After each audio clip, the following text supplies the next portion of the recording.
चलें answer writing शुरू करें हम लोग। तो आंसर राइटिंग में जो सबसे बड़ा चैलेंज अभी तक हमने देखा, सबसे बड़ी बात हमने देखा कि इसका इंपॉर्टेंस बहुत ज्यादा है। तो एक सिस्टम आपको मैंने बनाने के लिए बोला था, बड़ा सिंपल सा सिस्टम मैंने बताने के लिए बोला था कि किसी भी एक सब्जेक्ट को, अभी मैंने एक दो दिन पहले एक ऑनलाइन क्लास ली थी, थोड़ा सा वहां पे उसको मैं ब्रीफ कर दूं फिर मैं आगे आता हूं। तो मैंने जब उस आंसर राइटिंग क्लास में कुछ चीजें आपको मैंने जो है शेयर की थी, वो बड़ी इंपॉर्टेंट थी कि जब हम कोई भी एक सब्जेक्ट पढ़ते हैं, कोई भी एक सब्जेक्ट, मान लो हम हिस्ट्री की बात करते हैं, ज्योग्राफी, पॉलिटी, कुछ भी हम एक ले लें, तो हम लोग से एक बहुत बड़ी गलती हो जाती है, और ये गलती हम पूरे साल भर करते रहते हैं और हमें कोई नहीं बताता है। वो गलती ये होती है कि हम इसमें अपनी पैसिव लर्निंग को अपना कोर लर्निंग मान लेते हैं। ये हमारा फंडामेंटल नेचर है कि हम पैसिव लर्निंग के साथ काम करते हैं। पैसिव लर्निंग मतलब जैसे आप अभी बैठे हुए हैं, टीचर यहां पे, मैं खड़ा हूं, मैं एक्टिवली बात कर रहा हूं, लेकिन आप एक्टिवली उसको नहीं सुन रहे हैं। आपका हाथ आपके गाल पे है, कुछ लोग का दिमाग कहीं और है, शरीर केवल यहां पर है। तो this is known as passive. Passive study कोई भी चीज, ये कोई भी कर सकता है। अगर मैं भी बैठूंगा तो मैं पैसिव स्टडी करूंगा। सो एक लाइन मैंने वहां बोली थी, और बड़ी इंपॉर्टेंट लाइन बोली थी, और मैंने ऑनलाइन के सारे बच्चों को बोला था कि उसको लिख लो, अपने वहां चिपका लो, ठीक है। और मैंने क्या बोला था, आपके लिए भी लिख देता हूं, आपका मन करे तो इसको समझ लेना। और ये मूल मंत्र है तुम्हारे यूपीएससी का। यूपीएससी बाकी एग्जाम से बिल्कुल अलग है। यूपीएससी में कुछ ऐसी हिडन चीजें होती हैं जो बाकी एग्जाम से उसको अलग कर देती हैं। जब तक इन्वॉल्व नहीं होगे, ये महामंत्र है तुम्हारे लिए, यूपीएससी का कोर है, तब तक इवॉल्व नहीं होगे।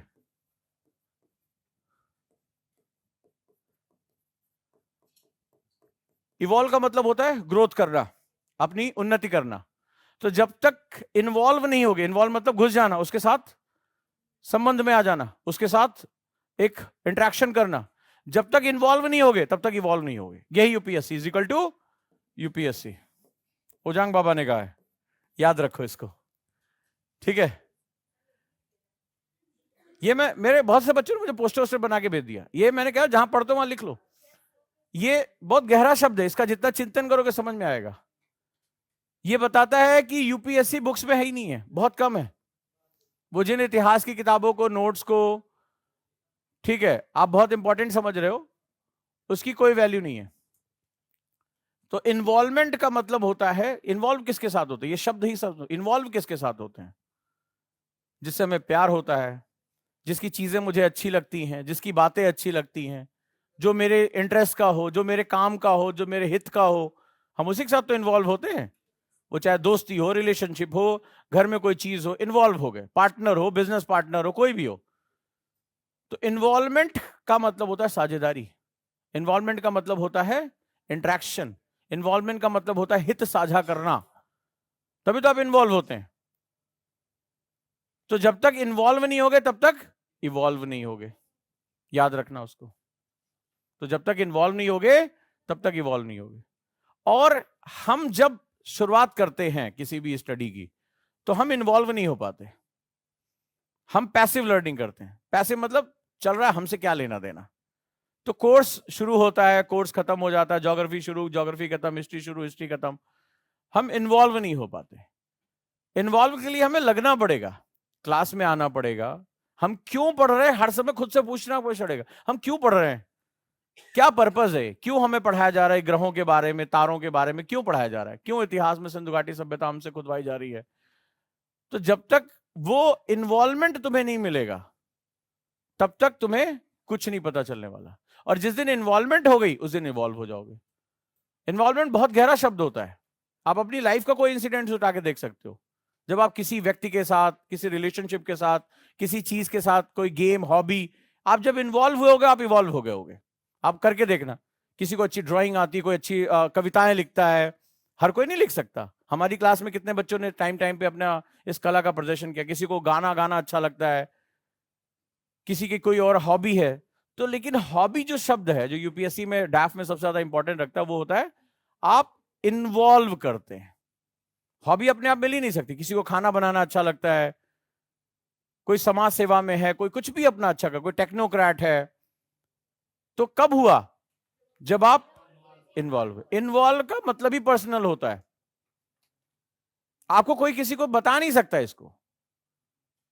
तो आप लोगों ने समय समय पर आपने देखा, आपने कई अच्छे कार्ड बनाए, अपने टीचर्स को गिफ्ट किया, बहुत लोगों को नहीं आता, आपको आता है, लेकिन वो उसी को आता है जो उसके साथ इन्वॉल्व हुआ। तो इन्वॉल्व हुआ तो सब लोगों ने कहा अरे वाह क्या कार्ड बनाया है, वाह क्या ड्राइंग बनाई है, वाह क्या जो है वो कविता लिखी है, तारीफ आपको मिली। क्यों मिली? क्योंकि आप इवॉल्व हो गए। तो जब तक इन्वॉल्व नहीं होगे तब तक इवॉल्व नहीं होगे। अब प्रॉब्लम क्या मैंने देखी अपने स्टूडेंट के साथ या इतने हजारों बच्चों को पढ़ाने के बाद, कि हम 3 स्टेज में अपनी पढ़ाई करते हैं। मान लो हम यहां सब्जेक्ट शुरू कर रहे हैं, तो हम इन्वॉल्व ही नहीं हो पाते, सिलेबस खत्म हो जाता है। हम पूछते हैं साहब सिलेबस कब तक खत्म कर देंगे? हम हर कोचिंग में हर बच्चा ही क्वेश्चन पूछता है, चलो भाई टीचर ने सिलेबस शुरू किया, हाँ चलिए भाई आज सूर्य चंद्रमा तारे, और आपके दिमाग में चलता है मुझे नोट डाउन करना है। कई लोग तो एक आध सब्जेक्ट के बाद ये भी तकलीफ छोड़ देते हैं, बोले पीडीएफ दोगे कि नहीं दोगे? यही होता है, ये चर्चा होती है, हर तरफ पीडीएफ पीडीएफ मांगा जा रहा है। बोले सर लिखें या पीडीएफ दे देंगे?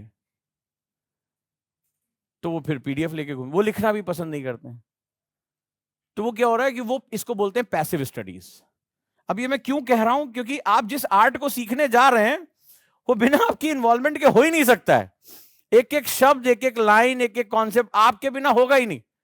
मैं लाख आपको ब्रह्म ज्ञान दे दूं आंसर राइटिंग का, आंसर में जब राइटिंग वर्ड आ गया तो राइटिंग केवल और केवल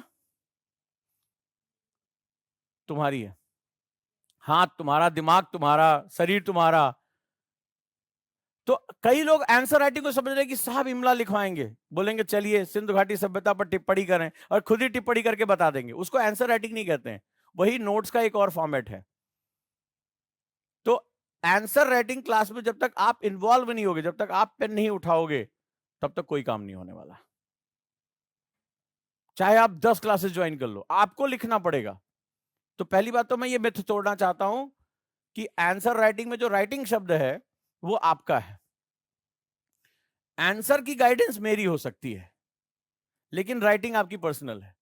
तो जब तक ये पेन नहीं उठाओगे तब तक इवॉल्व नहीं हो सकते। और आंसर राइटिंग का कोई फॉर्मूला नहीं है कि किसी खास क्वेश्चन का खास आंसर मैं बता दूं और आप,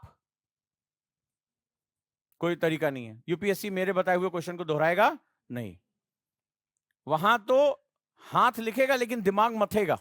दिमाग मिक्सी की तरह होता है, अच्छा ये कॉन्सेप्ट ये कॉन्सेप्ट ये कॉन्सेप्ट मिला के बनाओ ये कॉन्सेप्ट, आंसर लिखो। सो याद रखना, एक पार्ट तुम्हारा एक पार्ट मेरा है। तो मैं बताऊंगा, लेकिन अगर आप इन्वॉल्व नहीं हुए तो आंसर राइटिंग तुम्हारा कभी नहीं हो सकता, नेवर। अब जैसे कई लोग क्लास में नहीं आए, लेकिन वो चाहते हैं कि वो आईएएस बने, शक्लें याद आती हैं पहले दिन जब मिले, क्या आपका टारगेट 2024 में आईएएस बनना? अरे बनना मतलब चाय हो जो बन जाओगे, मैगी हो जो बन जाओगे? हो कौन तुम भाई आईएएस बनना चाहते हैं? और 10 दिन अटेंडेंस उठा के देख लो, क्लास में नहीं मिलेंगे 10वें दिन, बोर हो जाते हैं, टेस्ट देने नहीं आएंगे। ये कौन कौन से महाभाव जो नहीं जा रहे हैं क्लास से? इतनी हमसे मोहब्बत दिखा रही थी, थोड़ी टेस्ट से दिखा लेते। कितने लोग हैं? हाँ तो मेरे करीब आओ, नजर मिलाओ। हमने पहले कहा था हम टीचर थोड़ा सख्त किस्म के हैं, एक काम करो यहां मेरे पास आकर पढ़ते हम लोग, कुर्सी बैठ के मजा नहीं आएगा। आओ चलो, मैं भी खड़ा तुम भी खड़े, बराबर की बात है ना। आओ चलो आओ आओ आओ, थोड़ा जगह खाली करो भाई, आगे वाली खड़े होने दो। महापुरुष हमेशा खड़े होकर बात करते हैं, हम भी तो देखें। क्लास में रहना है, प्रवचन लेना है तो खड़े खड़े, गुरु खड़ा तो तुम लोग तो मेरे फेवरेट शिष्य हो, है ना। चलिए, तो अभी हमसे क्या गलती होती है, सिलेक्शन क्यों नहीं होता, इस पर बात कर लेते हैं। पैसिव स्टडी की वजह से तो हिस्ट्री खत्म हो जाती, क्वेश्चन नहीं होते हैं, ना ऑब्जेक्टिव ना सब्जेक्टिव। और हमें लगता है कि भाई फलनवा कोचिंग में नहीं हुआ, आप ढिकनवा कोचिंग में चलते हैं, वहां पे हो जाएगा। और हम कोचिंग टू कोचिंग बदलते रहते हैं, साल दर साल बदलता रहता, कुछ नहीं होता उससे। हमें समझना पड़ेगा कि एक सब्जेक्ट 3 पार्ट में डिवाइडेड है। अगर आपके एक दिन के टाइम टेबल में, एक स्लॉट के टाइम टेबल में तीनों परसेंटेज नहीं होगा, एक सब्जेक्ट आपका पूरा नहीं होगा। और मैंने आपको बार बार कहा 30, 20, 50, ये है तुम्हारा 100%। कुर्सीज तुम उठ रहे हो कि हम उठाएं? हाँ, कुर्सीज उठ रहे हो कि हम उठाएं? हम उठाएंगे तकलीफ होगी, आप खुद ही आ जाएं। देखो मेरे बच्चे मेरे बहुत करीब होकर पढ़ते हैं, तभी तो गुरु के पास ज्ञान होता है। आओ कॉपी लेकर आओ, कॉपी लेकर आओ। हाँ, तो 30, 20, 50 क्यों बोला मैंने? 30% ये वो है जो सिलेबस आप पूरा करते हैं। तो क्या होता है उस केस में? उस केस में ऐसा होता है कि ये पैसिव स्टडी का पार्ट होता है, पैसिव स्टडी। तो पैसिव स्टडी के पार्ट में क्या होगा? पैसिव स्टडी के पार्ट में क्या होगा? आप इन्वॉल्व नहीं होगे।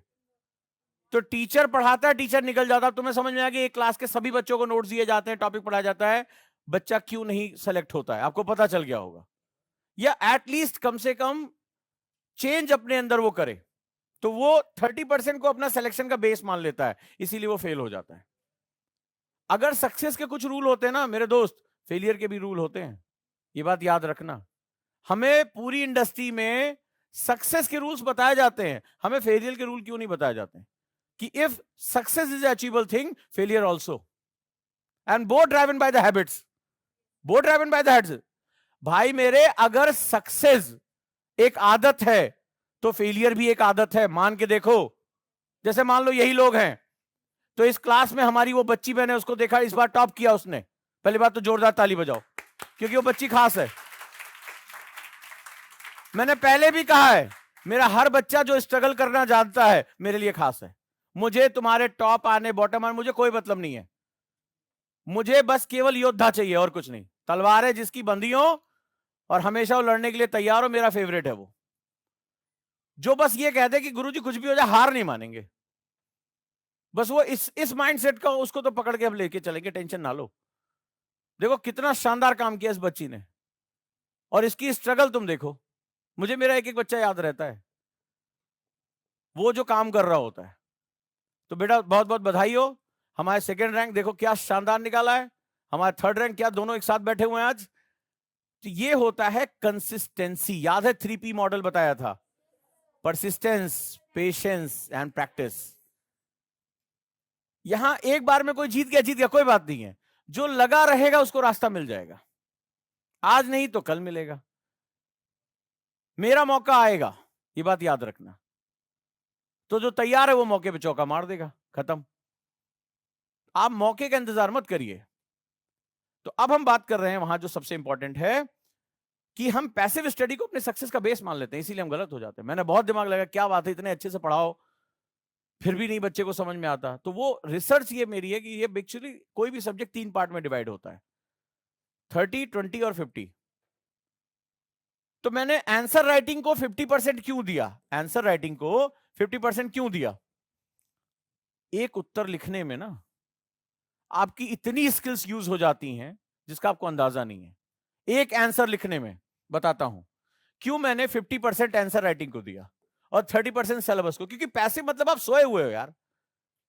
माइंडसेट क्या होता है स्कूल के? माइंडसेट क्या होता है? अरे बाद में पढ़ लेंगे, अभी नोट डाउन कर लें, यही है ना। वो कहां इतनी जल्दी छूटेगी। 50% मैंने इसका वेटेज क्यों दिया, ये मुझसे पूछो तो कि सर आंसर राइटिंग को, उत्तर लेखन को आपने 50% क्यों नाम दिया? और ये मैं नहीं कह रहा हूं, मैं सभी टॉपर से बात करने की बात कह रहा हूं। भाई साहब ये आपकी सारी कॉग्निटिव स्किल्स को यूज कर लेता है, सारी कॉग्निटिव स्किल्स। कैसे? ये जरा देखो, एक आंसर लिखना है, किसके अगेंस्ट? एक क्वेश्चन के अगेंस्ट। क्वेश्चन, तुमसे प्रश्न जैसे पूछा तुम्हारा फियर फैक्टर जागरूक हो गया।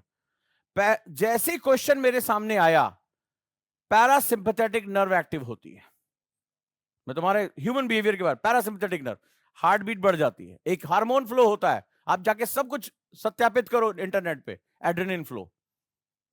और जैसे ही वो फ्लो शुरू होता है, आपको देखो यहां पेट में कुछ बटरफ्लाई सी होने लगती है, स्वेटिंग होगी, हार्ट बीट तेज होगा, एपिडर्मिस में ब्लड फ्लो चेंज हो जाता है। तो क्वेश्चन का मतलब ही होता है फियर। तो पहला ही क्या होता है, जैसे ही आपका पैरासिम्पैथेटिक नर्व एक्टिव होती है, 50% ब्रेन फंक्शन अपने आप डाउन हो गया। यानी जैसे बाली के सामने कोई जाता था तो 50% शक्ति क्या हो जाती थी, वो सोख लेता था। तो सेम यही है, क्वेश्चन के सामने जाते ही तुम्हारे बुद्धि का 50% हिस्सा विलुप्त हो गया, पैरासिम्पैथेटिक नर्व एक्टिव हो गया। अब चलो, अब बची तुम्हारे पास ताकत कितनी? 50%। अब आंसर राइटिंग कैसे होती है? क्वेश्चन पढ़ लिया, क्वेश्चन पढ़ने के बाद, और ऐसा भी नहीं कि एक ही सब्जेक्ट के क्वेश्चन आते हैं, हर दूसरा क्वेश्चन अपना एक अलग टेम्परामेंट रखता है। पेपर 1 देख लो, पेपर 2 देख लो, 3 देख लो, 4 देख लो। अब इसके बाद जैसे हम आंसर राइटिंग में आते हैं, हमें कौन कौन सी स्किल की जरूरत पड़ती है? सबसे पहले रीस्ट्रक्चरिंग।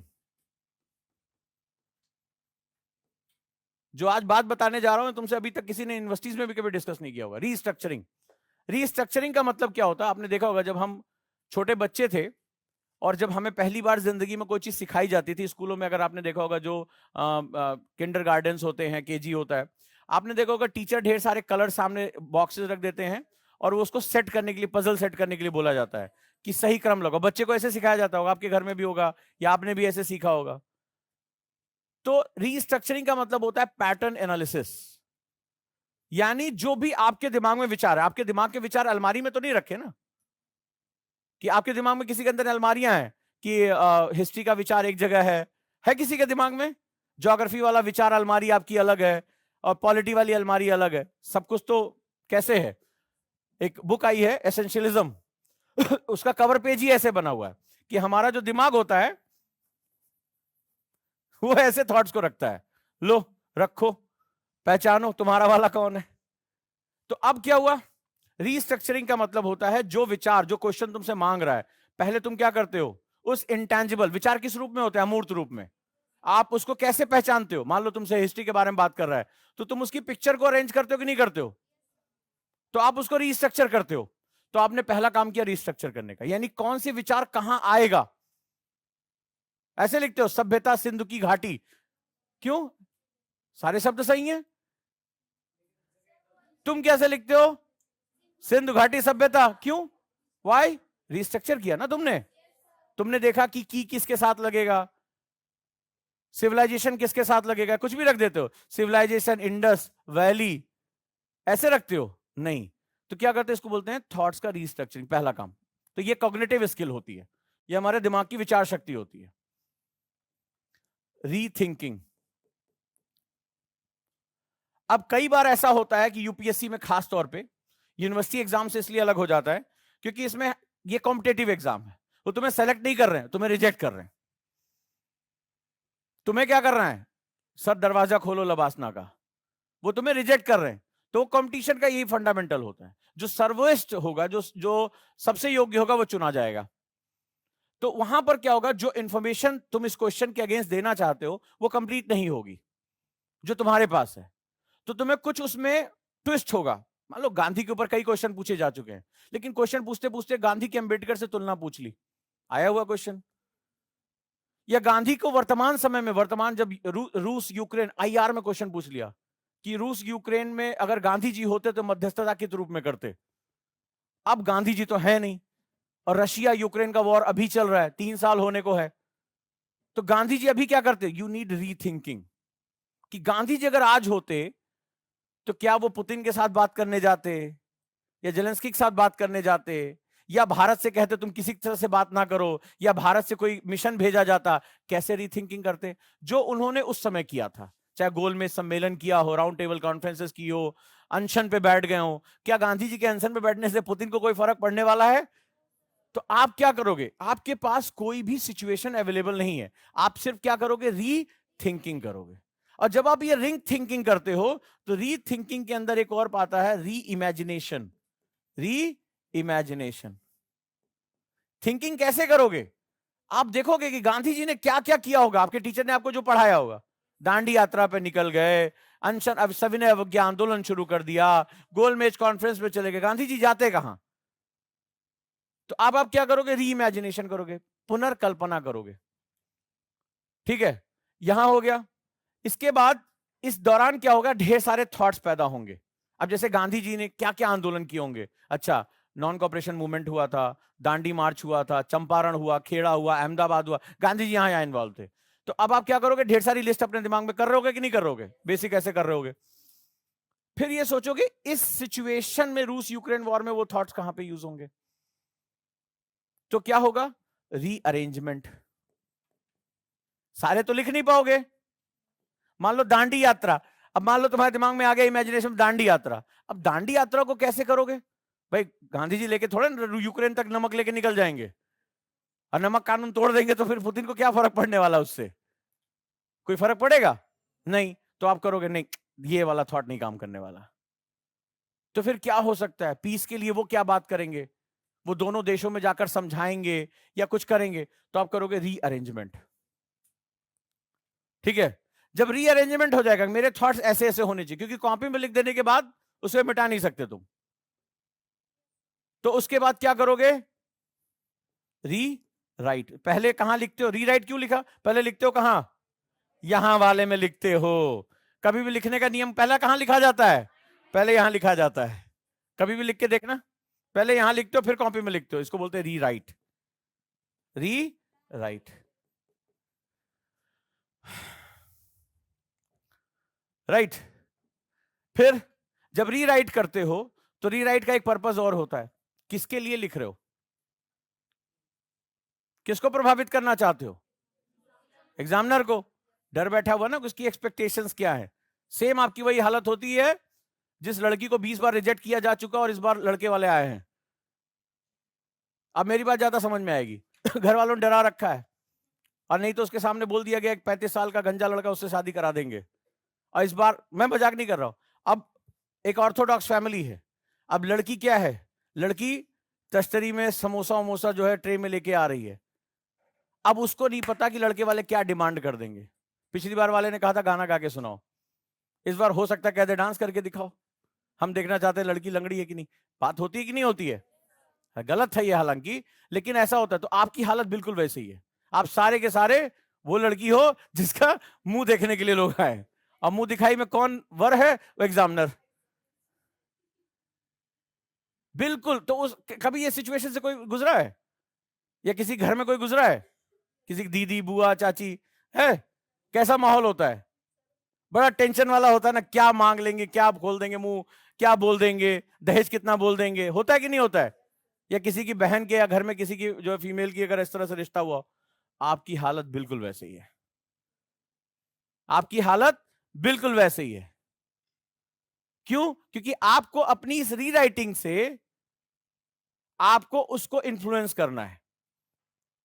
नहीं तो बेचारी लड़की तो समोसा वमोसा लेके आ ही रही है, लेकिन पता नहीं लड़के को जो है कपड़े पहने उसका कलर नहीं अच्छा लगा, लड़की का रंग अच्छा नहीं लगा, बातचीत अच्छी नहीं लगी, पता लड़के को अच्छी लगी, लड़की की मां को नहीं अच्छी लगी, बड़ा टेंशन होता है उसमें।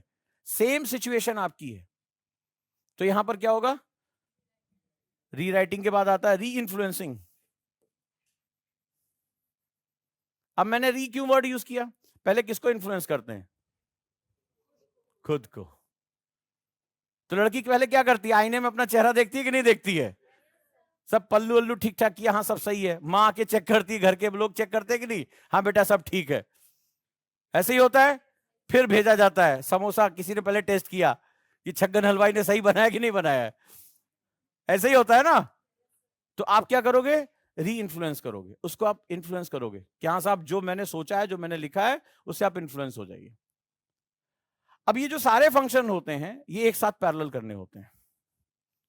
It's all happened within a 7 minutes, केवल 7 मिनट्स में। एंड दैट्स वाई ये आपके कॉग्निटिव सिस्टम को निचोड़ लेता है।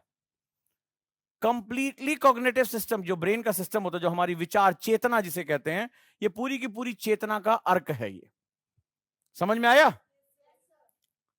क्यों मैंने कहा कि ये जो है वो 50% तुम्हारा सिलेक्शन तय कर। इसमें आप पैसिव स्टडी कर ही नहीं सकते, क्योंकि ये सब कुछ कहां हो रहा है?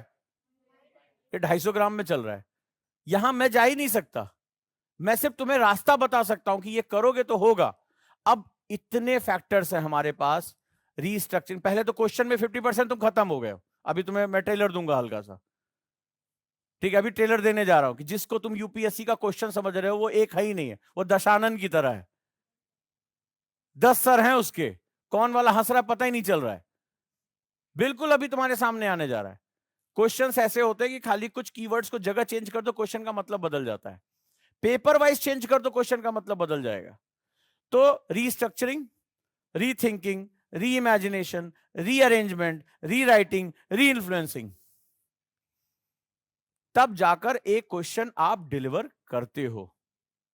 और ये सब कुछ एक डब्बे में पैक होकर आता है।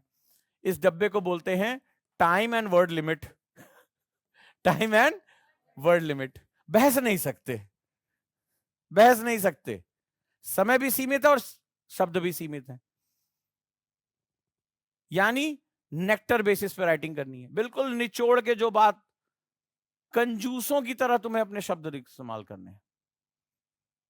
यानी तुम्हें आर्ट आनी चाहिए। ये सारी चीजें जब एक साथ होती हैं तब एक आंसर प्रिपेयर होता है। अब समझ में आया क्यों मैंने 50% कहा था? तो ये आपकी इन्वॉल्वमेंट का है, और आप टीचर की इन्वॉल्वमेंट को अपनी सक्सेस का बेस मान लेते हो कि एक व्यक्ति खड़ा हुआ है, वो बड़ी बड़ी बातें कर रहा है, समझा रहा है, और आपको लग रहा है उससे आपका आईएएस में सिलेक्शन हो जाएगा। वो कर रहा है, आप केवल उसको सुन रहे हो और बहुत अधिक कर रहे हो। गुरुकुल में तो ये मार पिटाई हो जाती है, स्मार्ट नोट्स यूज करने पड़ते हैं। इसको बोलो थोड़ा स्लो करें स्पीकर को। तो मार पिटाई हो जाती है, तो चलो भाई थोड़ा बहुत स्मार्ट नोट्स होते हैं, डांट वाट पड़ती रहती है, बाकी जगह तो कोई नहीं पूछने जा रहा है। तो ये कंप्लीट पैसिव स्टडी है। क्लास शुरू, क्लास खत्म, अगले बंदे को पता भी नहीं कि धरती घूम चुकी है। क्लियर? इसीलिए ये विद्या ऐसी है जो एक दो अटेम्प्ट खराब होने के बाद सीखी जाती है, क्योंकि उसमें दिल पे चोट लग जाती है। तो दिल पे चोट लगेगी तभी बात बनेगी। चलें हम आगे चलें। ये समझ में आया why it is important? So involve yourself. ये मैं सिर्फ आपको रास्ता बता सकता हूं। और आप, कई लोग आंसर राइटिंग क्लास मैंने मुखर्जी ने पता किया, तो टीचर वहां क्या कर रहा है, कुछ मॉडल आंसर दे दे रहा है, बच्चा उसी में खुश है कि इसको रट लेंगे आईएएस बन जाएंगे। उसको ये री री री री वर्ड ही नहीं पता है। ठीक है? तो ये हिंदी में हम कुछ और ही बोल रहे हैं, कारे सीख जा। ठीक है, नहीं सीख रहा है। तो ये बड़ा ध्यान से आपको ध्यान रखना है। क्लियर है? चलिए, तो अब शुरू करते हैं। एक क्वेश्चन के कितने फॉर्मेट हो सकते हैं? ठीक है, अब दशानंद से थोड़ा मुलाकात करते हैं। वो कौन है जो 50% तुम्हारी एनर्जी खींच ले जाएगा? ठीक है, मिले? चले, अब देखें कि यूपीएससी में क्वेश्चन नहीं क्वेश्चंस पूछे जाते हैं।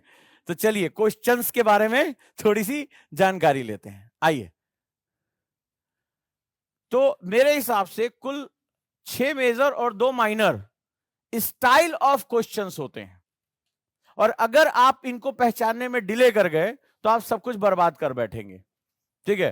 तो अभी हम डिस्कस करेंगे टाइप्स ऑफ क्वेश्चंस। आंसर की बात नहीं कर रहा हूं। क्वेश्चन पढ़ते पढ़ते आपको डिफाइन करना पड़ेगा कि ये री थिंकिंग, री अरेंजमेंट, री स्ट्रक्चरिंग, री राइटिंग, री इन्फ्लुएंसिंग मुझे करना किसके लिए है। ठीक है, चलिए शुरू करते हैं। और सबसे पहले लिखिए कि 6 बेसिक, जो मेजर मैंने जो देखा है यूपीएससी में, इतनी कैटेगरीज के क्वेश्चन होते हैं, और अगर आप एक या दो रीडिंग में इसको आइडेंटिफाई नहीं कर पाते हैं, पूरी गारंटी है कि आप अपना आंसर खराब कर लेंगे। क्लियर? तो चलो लिखो, 6 बेसिक क्वेश्चन स्ट्रक्चर्स होते हैं। शुरू करें। पहला क्वेश्चन जो होता है यूपीएससी में, जो देखा गया है मेजॉरिटी, आपको आइडेंटिफाई करना पड़ेगा किस टाइप का क्वेश्चन है। तो जो नंबर मैंने दिया इसको कोड बना लो, 1 2 3 4 5 6। आज के बाद क्वेश्चन पढ़ते ही कोड मार देना उसके ऊपर।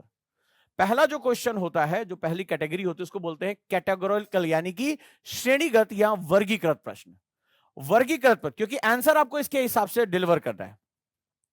तो श्रेणी क्या होती है? क्लास, वर्गीकरण, स्ट्रक्चरल, कैटेगरी होती है। ठीक है? जैसे फॉर एग्जाम्पल कोई क्वेश्चन है तो हम डिस्कस वर्ड यूज करते हैं, हम श्रेणी बनाते हैं। तो हम क्या करते हैं? Anything, any orders. तो श्रेणी का मतलब होता है किसी क्रम में होने वाली घटना। तो क्वेश्चन में जो आंसर डिलीवर करना है, जैसे मान लो तुम्हारे सामने 3 है, America, China, Britain, US, America, India. तो ये क्या है? इनके ऑर्डर्स हैं कि मुझे पहले किसके बारे में बात करना है। यूएस के बारे में बात करेंगे, ब्रिटेन के बारे में बात करेंगे, या भारत के बारे में बात करेंगे। थर्ड वर्ल्ड नेशंस के बारे में पहले बात करेंगे, या फर्स्ट वर्ल्ड नेशंस के पहले बारे में बात करेंगे। सो इसमें इस तरह के प्रश्नों में जब हम कोई डिस्कशन करते हैं, जब कोई आंसर राइटिंग करते हैं, तो किसी ऑर्डर के अंतर्गत करते हैं। ऑर्डर मतलब किसी क्रम में किया जाता है। ध्यान रहेगा। तो इस तरह के प्रश्नों को बोलते हैं श्रेणीगत प्रश्न। यानी इसमें वर्गीकरण करना पड़ता है। तो वर्गीकरण क्या होता है? फॉर एग्जाम्पल, मैं अब जैसे मान लो इसमें कोई क्वेश्चन आया कि मुझे तीनों देशों के, जो यहां पे आंसर लिखा हुआ है कि अमेरिका, चाइना और ब्रिटेन, मुझे तीनों के इंडस्ट्रियल डेवलपमेंट का तुलनात्मक अध्ययन करना है, कंपैरेटिव स्टडी करनी है, श्रेणीगत स्टडी करनी है। मेरा क्वेश्चन मुझसे ये कह रहा है। अब जरा देखो ये इंपॉर्टेंट क्यों है, और शायद इससे पहले तुम्हें नहीं बताया गया होगा। छोटा सा एक बात करते हैं। मैंने लिखा यूएस की इंडस्ट्री, ऐसे लिखा हमने, कॉपी में ऐसे लिखते हैं। फिर हमने ब्रिटेन के बारे में लिखा, और फिर ऐसे।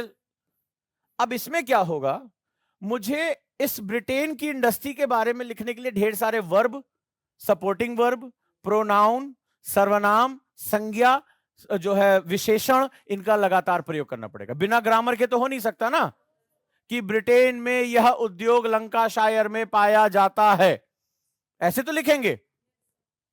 अमेरिका में यह उद्योग डेट्रॉइट में पाया जाता है, ऐसे तो लिखूंगा।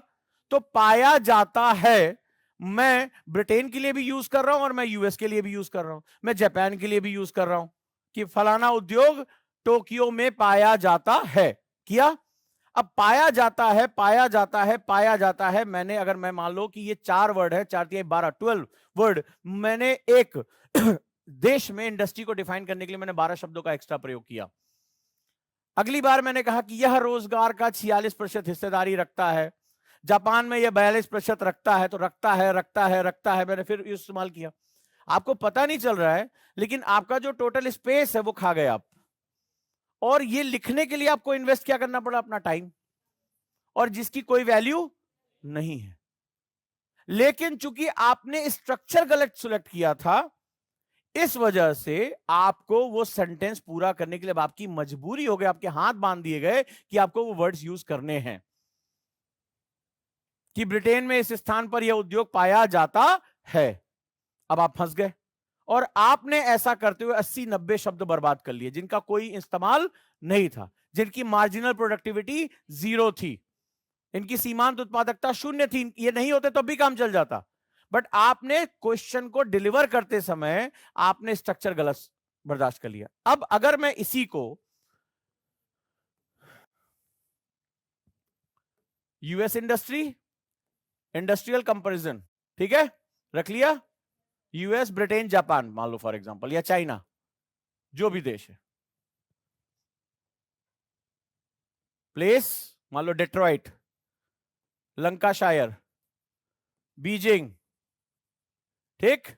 नंबर 2 एम्प्लॉयमेंट, नंबर 3 कौन सा ज्यादा कंपैरेटिवली पढ़ने में किसको अच्छा लगेगा? लास्ट वाला लाइन क्या बताया था?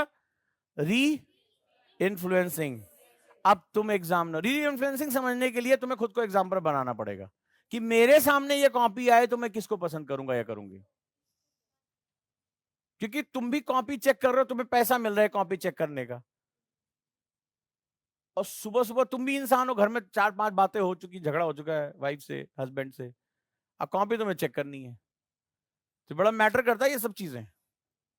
तो आपको वेल प्रेजेंटेड कॉपी अच्छी लगेगी, या जिसमें आपको बहुत ज्यादा मेहनत करनी पड़े वो अच्छी लगे?